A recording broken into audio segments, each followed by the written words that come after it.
यह जिंदगी कभी कभी हमें इतना तोड़ देती है कि लगता है अब कुछ बचा ही नहीं। लेकिन सच यही है कि टूटने के बाद ही इंसान असली रूप में निखरता है। हर दर्द, हर नाकामी, हर आंसू, ये सब ईश्वर की योजना का हिस्सा हैं ताकि तू और मजबूत बने। इसलिए दुख का रोना मत रो, क्योंकि यही दुख तेरे आने वाले सुख की तैयारी है। खुद को भाग्यशाली समझ, क्योंकि तू अब उस मोड़ पर है जहां से तेरा असली सफर शुरू होता है। अब वक्त है उठने का, संभलने का और वो सब पाने का जो तेरे हिस्से में लिखा है।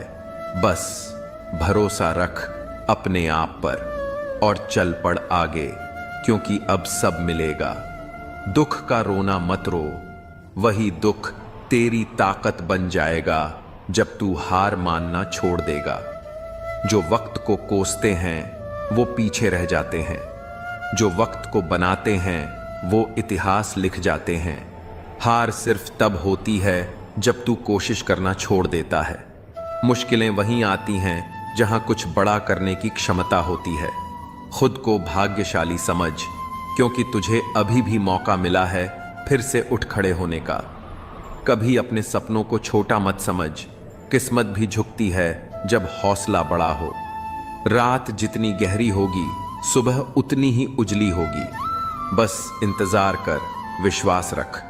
जो टूटकर भी मुस्कुराता है वही असली विजेता होता है। तू गिरा है इसलिए नहीं कि हार जाए, बल्कि इसलिए कि और ऊंचा उड़ना सीख सके। अब सब मिलेगा, बस खुद पर यकीन रख और रुक मत। रात के 2 बज रहे थे। सन्नाटा पूरे शहर पर छाया हुआ था। बस पुलिस स्टेशन की टेबल पर रखे एक पुराने फोन की घंटी गूंज उठी। मोमिता, एक ईमानदार और निडर पुलिस ऑफिसर, ने तुरंत रिसीवर उठाया। हेलो? दूसरे छोर से एक डरी हुई आवाज आई। मुझे बचा लीजिए, वो मुझे मार देंगे। और लाइन कट गई। मोमिता का दिल जोर जोर से धड़कने लगा। कोई लोकेशन नहीं, कोई नाम नहीं, सिर्फ डर से भरी एक आवाज। लेकिन उस आवाज में कुछ ऐसा था जिसने उसे झकझोर दिया। उसे लगा जैसे वो किसी अपने की पुकार थी। उसने फौरन टीम को उठाया, लोकेशन ट्रेस करवाने की कोशिश की, पर कुछ नहीं मिला। सबने कहा, मैडम, ये शायद कोई प्रैंक कॉल हो। पर मोमिता के दिल को यकीन था, नहीं, ये किसी की आखिरी उम्मीद थी। वो अकेली निकल पड़ी अंधेरी गलियों में। शहर सो रहा था, पर उसकी आंखों में नींद नहीं थी। बारिश शुरू हो गई। सड़कों पर बस स्ट्रीट लाइट्स की परछाइयां झिलमिला रही थीं। अचानक उसे सड़क किनारे एक छोड़ा हुआ मोबाइल मिला। वही नंबर। दिल दहल गया। उसने आसपास देखा और झाड़ियों के पीछे से किसी के रोने की आवाज आई। वो दौड़ी और वहां एक छोटी सी लड़की मिली, जख्मी, कांपती हुई। मैम, मम्मी को ले गए उन्होंने। लड़की बेहोश हो गई। अब मामला सिर्फ एक कॉल का नहीं था, एक जिंदगी दांव पर थी। मोमिता ने अपनी पूरी ताकत झोंक दी। 48 घंटे बिना सोए, बिना खाए, बस उस एक औरत को ढूंढने की कोशिश में। और आखिरकार शहर के बाहरी इलाके में एक पुराने वेयरहाउस से वो औरत जिंदा मिली। जब सब खत्म हुआ, प्रेस के सामने किसी ने पूछा, मैडम, आपको कैसे पता चला कि वो कॉल झूठी नहीं थी? मोमिता मुस्कुराई और बोली, क्योंकि मुझे पता है, जब जिंदगी आखिरी बार मदद मांगती है तो उसकी आवाज झूठ नहीं बोलती। वो मुड़ी, आसमान की ओर देखा और धीरे से बोली, दुख का रोना मत रो, लड़ते रहो, क्योंकि जब तक सांस है, उम्मीद है। यह जीवन उतार चढ़ाव और अनिश्चितताओं से भरा हुआ है। कई बार छोटी सी बात भी मन में इतनी गहरी चिंता पैदा कर देती है कि नींद, सुकून और आत्मविश्वास सब छिन जाता है। लेकिन सच तो यह है कि चिंता करना समस्याओं को हल नहीं करता, बल्कि हमें और कमजोर बना देता है। ऐसे समय में हमें याद रखना चाहिए कि जब इंसान अपनी सीमाओं से थक जाता है, तब ईश्वर की शक्ति और भरोसा ही उसे आगे बढ़ने की ताकत देते हैं। अगर हम अपने मन को भगवान के हाथों में सौंप दें और विश्वास रखें कि हर परिस्थिति में वही हमारा मार्गदर्शन करेंगे, तो भीतर से एक अद्भुत शांति और सुकून का अनुभव होता है। भरोसे से जन्मी यही शांति हमें चिंता से मुक्त कर देती है और जीवन को नई रोशनी से भर देती है। चिंता वहां शुरू होती है जहां भरोसा खत्म हो जाता है, और सुकून वहां मिलता है जहां भरोसा भगवान पर टिक जाता है। हर तूफान को अपने हाथों से रोकना जरूरी नहीं। कुछ तूफान भगवान पर छोड़ दो, वो तुम्हें सही किनारे तक पहुंचा देंगे। चिंता मन को कैदी बनाती है और भगवान पर विश्वास मन को मुक्त करता है। समस्याएं बड़ी हों या छोटी, उनका हल भगवान के भरोसे में छुपा है, चिंता में नहीं। जब मन बेचैन हो जाए तो याद रखो, तुम्हारा कल भी उसी के हाथ में है जिसने तुम्हारा आज बनाया है।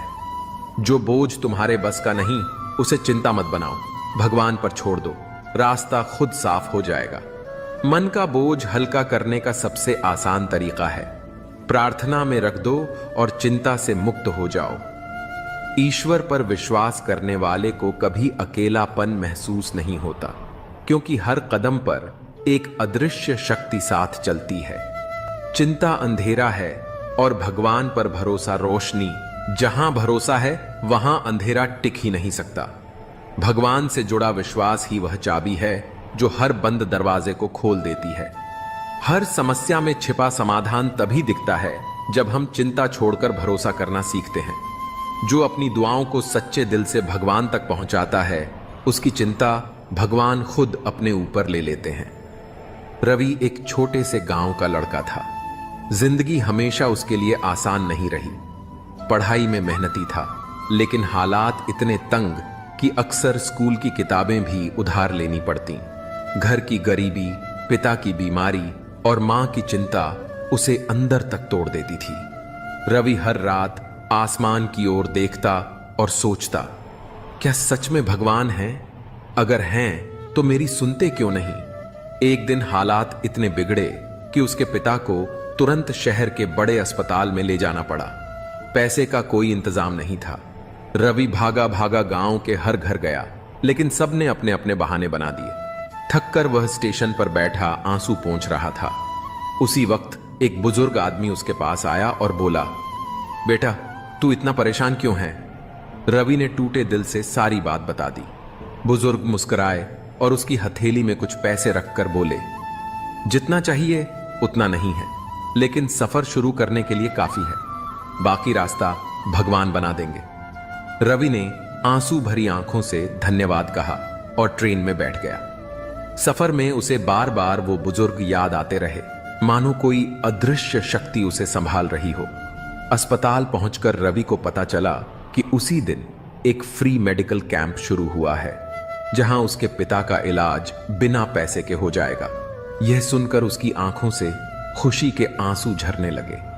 उसने आसमान की ओर देखकर कहा, अब समझ गया भगवान, तू हमेशा साथ था, बस मुझे भरोसा करना सीखना था। जब इंसान अपनी चिंता छोड़कर विश्वास करता है, तब भगवान ऐसे रास्ते बनाते हैं जिनकी कल्पना भी नहीं की जा सकती।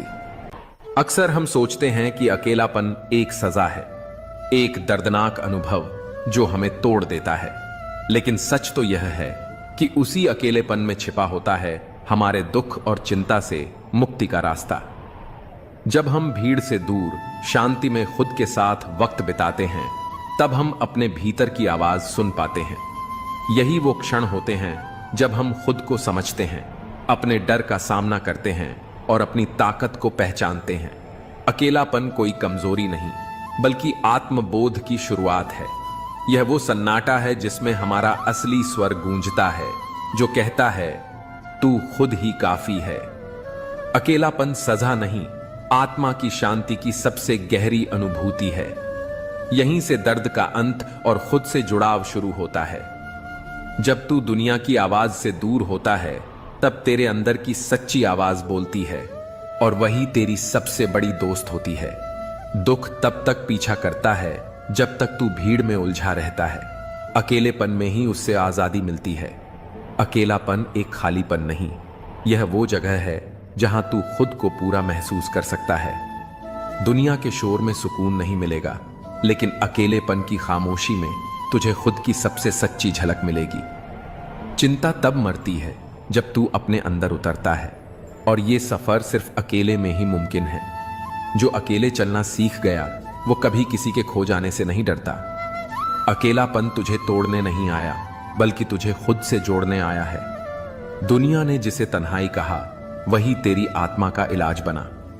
जब तू अकेला होता है तभी तू सच्चाई से मिलता है, और सच्चाई ही हर दर्द का इलाज है। दूसरे तुझे भुला सकते हैं, पर अकेलापन तुझे तेरे असली रूप से मिला देता है। अकेलापन वो आईना है जिसमें तू अपने दुख की जड़ भी देख सकता है और उससे बाहर निकलने का रास्ता भी। भीड़ तुझे भटका सकती है, पर अकेलापन तुझे तेरा रास्ता दिखाता है।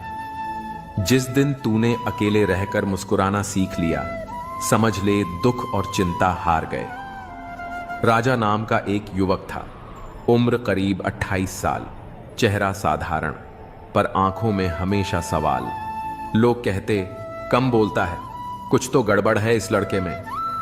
वह गांव से शहर आया था। एक किराए के छोटे कमरे में अकेला रहता, काम पर जाता, शाम को वापस आता, फिर उस खिड़की के पास बैठ जाता जो उसके कमरे में थी। खिड़की से बाहर सिर्फ एक वीरान मैदान दिखता था। ना कोई पेड़, ना कोई लोग, बस खालीपन। मगर राजा उस खिड़की को एकटक देखा करता, हर रोज। किसी ने पूछा नहीं, क्योंकि सबको उसकी खामोशी से डर लगता था। एक दिन उसके ऑफिस में एक लड़की आई। नाम था माया, नई ज्वाइन हुई थी। वह सबके साथ जल्दी घुल मिल गई, सिवाय राजा के। पर ना जाने क्यों वह राजा की उस चुप्पी में कुछ ढूंढने लगी। एक दिन लंच ब्रेक में उसने उससे पूछ ही लिया, तुम इतने शांत क्यों रहते हो? राजा ने सिर्फ एक हल्की सी मुस्कान दी, कोई जवाब नहीं। पर अब माया का ध्यान हर दिन उसकी तरफ जाने लगा। कुछ था उसमें, दर्द या रहस्य। उसने एक दिन उसका पीछा किया। देखा, राजा कमरे में घुसा और सीधा उस खिड़की के पास जा बैठा, और बस देखता रहा। अगले दिन माया उसके दरवाजे पर थी। उसने हिम्मत करके पूछा, सीता पापू सती मादी, क्या मैं जान सकती हूं तुम इस खिड़की से रोज क्या देखते हो? राजा ने पहली बार उसकी आंखों में देखा और कहा, इस खिड़की के उस पार मेरी बहन का सपना था, एक स्कूल खोलने का। बचपन में हम दोनों इसी मैदान में खेलते थे। उसने मुझसे वादा किया था, एक दिन मैं यहीं स्कूल बनाऊंगी जहां हर बच्चा पढ़ सकेगा। पर एक एक्सीडेंट में वो चली गई और उसका सपना अधूरा रह गया। मैं रोज इस खिड़की से उस खाली मैदान को देखता हूं, ये सोचकर कि एक दिन मैं उसका सपना पूरा करूंगा। माया स्तब्ध रह गई, एकदम सन्नाटा। इसके बाद राजा ने नौकरी छोड़ दी। उसने लोगों से बात की, फंड इकट्ठा किया, कुछ जमीन खरीदी, और 3 साल बाद उसी जगह एक छोटा सा स्कूल खड़ा था, सपनों की खिड़की नाम से। उसने उद्घाटन वाले दिन वही खिड़की अपने पुराने कमरे से निकालकर स्कूल की दीवार में लगवाई, ताकि हर बच्चा उस खिड़की से देख सके कि खालीपन भी उम्मीद बन सकता है, अगर इरादा सच्चा हो। कभी कभी हमारी चुप्पी के पीछे एक सपना होता है, और वो सपना जब टूटता है तो इंसान भी टूटता है। लेकिन अगर हिम्मत हो तो वही टूटी हुई खिड़की किसी और के लिए रोशनी बन सकती है। जिंदगी की राहें हमेशा सीधी और आसान नहीं होती। कई बार हमें तन्हाई की चुप्पियों में खुद को ढूंढना पड़ता है। जब सब साथ छोड़ देते हैं, जब उम्मीदें भी साथ नहीं निभाती, तब अक्सर लोग कहते हैं, तेरी गलती है, तू ही वजह है अपनी परेशानी की। लेकिन सच ये है कि अकेलेपन को दोष मत दो, यही तेरा भाग्य चमकाएगा। अकेलापन कोई सजा नहीं, बल्कि एक अवसर है खुद को समझने का, खुद को संवारने का और अपनी ताकत पहचानने का। यही वो समय होता है जब आत्मा की आवाज सबसे तेज सुनाई देती है, जब भीतर छुपी आग बाहर आने को बेकरार होती है। अंधेरे से डर मत, क्योंकि सितारे भी तो तभी दिखते हैं। यह अकेलापन ही तुझे अपने सफर का योद्धा बनाएगा, बिना किसी सहारे, सिर्फ अपने विश्वास और संघर्ष के दम पर आगे बढ़ने वाला। याद रखो, इतिहास उन्हीं लोगों का लिखा गया है जो सबसे गहरी रातों से गुजरकर सुबह की रोशनी बने। सर्दियों की एक रात थी। कोहरा इतना घना था कि सामने की चीज भी धुंधली दिखती थी। उसी धुंध में एक युवक आरव स्टेशन के एक पुराने बेंच पर अकेला बैठा था। एक बैग उसके पास रखा था जिसमें सिर्फ 2 जोड़ी कपड़े, एक डायरी और कुछ किताबें थीं। न कोई घर, न कोई ठिकाना, बस एक सपना, कुछ बनने का, खुद को साबित करने का। आरव एक छोटे शहर से था। माँ बचपन में गुजर गई थी, पिता ने दूसरी शादी कर ली और धीरे धीरे उसे बोझ समझ लिया गया। पढ़ाई में तेज था, लेकिन हालात ने कभी ढंग से पढ़ने नहीं दिया। जब घर से निकाला गया तब सिर्फ एक बात उसके कानों में गूंजी थी, तू ही अपनी बर्बादी की वजह है, अकेला रह गया है क्योंकि तुझ में कुछ नहीं है। उस रात स्टेशन की ठंडी हवा में बैठा आरव अपने आंसुओं को छुपाने की कोशिश कर रहा था। तभी एक बूढ़ा आदमी फटे पुराने कोट में बेंच के पास आकर बैठा। उसके पास भी कुछ नहीं था, लेकिन आंखों में अजीब शांति थी। डर लग रहा है? बूढ़े ने पूछा। आरव चौंका, फिर सिर झुकाकर बोला, हाँ, सबने छोड़ दिया, अब समझ नहीं आता क्या करूं। बूढ़ा मुस्कुराया और बोला, तू भाग्य को दोष दे रहा है, पर यह जो अकेलापन है यही तेरा भाग्य चमकाएगा। आरव चुप था। क्या करता है? बूढ़े ने पूछा। कविताएं लिखता हूं और कभी कभी लोगों की छोटी मदद कर देता हूं, लेकिन इससे क्या होगा? बूढ़े ने धीरे से कहा, जो लोग अकेले होते हैं वही सबसे सच्चा महसूस करते हैं। तू लिखता है, मतलब तू लोगों के दर्द को समझ सकता है, यही तो सबसे बड़ी ताकत है। अकेलापन तुझे खुद से मिला रहा है, और जो खुद से जुड़ जाए वो दुनिया से बहुत आगे होता है। आरव को यह बात कहीं गहरे जाकर छू गई। वह रात गुजरी, आरव ने अपने नोट्स निकाले और पहली बार किसी मंच पर जाने का साहस जुटाया। धीरे धीरे उसकी कविताएं सोशल मीडिया पर वायरल होने लगीं। फिर उसे एक पब्लिशर ने मौका दिया। 5 साल बाद देश के सबसे बड़े मंच पर हजारों लोगों के सामने आरव अपने जीवन की कहानी सुना रहा था। और फिर उसने कहा, जिस रात मैं स्टेशन की बेंच पर बैठा था मुझे लगा सब खत्म हो गया, लेकिन आज जब आप सभी मेरे शब्दों से जुड़ते हैं तो समझ आता है, अकेलेपन को दोष मत दो, वही तुम्हें खुद से जोड़ता है और वहीं से तुम्हारा भाग्य चमकता है। तभी भीड़ में एक बूढ़ा चेहरा दिखा, वही आदमी, वही मुस्कुराहट। लेकिन जब आरव नीचे आया वो कहीं नहीं था। शायद वो कोई इंसान नहीं, बल्कि वक्त की कोई सूरत थी जो बस ये समझाने आई थी कि अकेलापन अंत नहीं, शुरुआत है। अकेले चलने का हुनर सीख लो, क्योंकि जिंदगी में भीड़ अक्सर मंजिल तक नहीं पहुंचाती। जो तन्हाई में मुस्कुरा सके वही दुनिया को जीतने का हकदार होता है। खुद को खोकर ही खुद को पाया जाता है, और यही सफर तुझे सबसे खास बनाता है। मत डर उस रास्ते से जहां कोई नहीं गया, शायद तेरी कदमों से ही वहां मंजिल बन जाए। हर चोट एक सबक है और हर अकेलापन एक मौका खुद को साबित करने का। जिन्हें कोई उम्मीद नहीं देता वही अक्सर चमत्कार कर जाते हैं।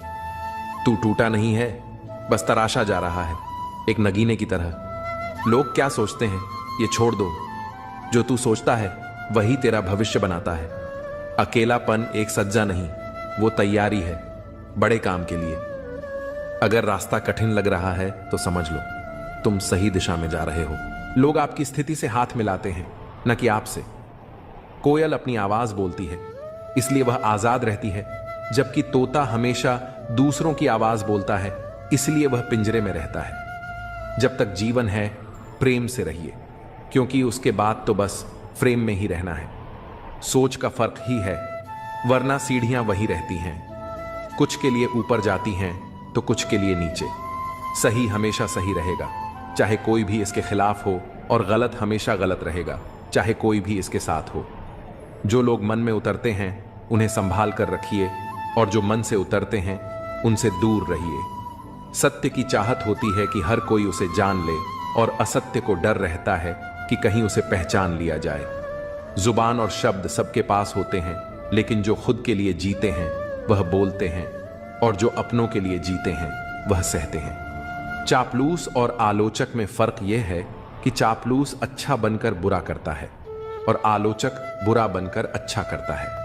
जिंदगी में बर्तन को बाहर से कम और अंदर से ज्यादा धोना पड़ता है। यही जीवन का सार है। यह आपके पसंदीदा गाने की रिकॉर्डिंग नहीं है, क्योंकि जिंदगी एक रेडियो की तरह होती है जिसमें कभी भी कोई गीत बज सकता है।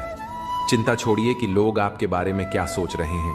क्योंकि वे खुद इस सोच में डूबे होते हैं कि आप उनके बारे में क्या सोच रहे हैं। नींद भी कितनी अजीब चीज है, आ जाए तो सब कुछ भुला देती है और ना आए तो बहुत कुछ याद दिला देती है। इस जमाने का दस्तूर अजीब है। लोग अच्छी यादें फोन की गैलरी में रखते हैं और बुरी यादें दिल में।